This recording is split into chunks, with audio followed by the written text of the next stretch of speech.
stop. See, some common error we usually do in English grammar is for me and to me. This is most confusing.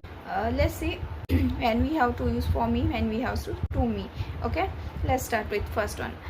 For me ಅಂದರೆ ಕನ್ನಡದಾಗ ನನಗಾಗಿ ಅಂದಂಗೆ, to me ಅಂದರೆ ಕನ್ನಡದಲ್ಲಿ ನನಗೆ ಅಂದಂಗೆ. See, by a book for me, give a book to me. What is the difference between both? What you think about? Let's see. For me ಅಲ್ಲಿ ಯಾವ್ದು action taking place by someone else for my benefit, then we are using a for me. When the action is taking by me for myself, then we have to use to me. This is the difference between the to me and for me. For example, let's keep this seat for me ಅಂದರೆ ನಾವು ಮತ್ತೊಬ್ರಿಗೆ ಹೇಳ್ತೀನಿ ನನ್ನ ಸಲುವಾಗಿ ಈ ಸೀಟ್ನ ತಗೋ ಅಂತೇಳಿ.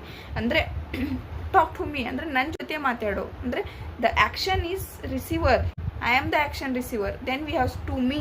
When the action taking place for my benefit, then we have to for me. This is the difference.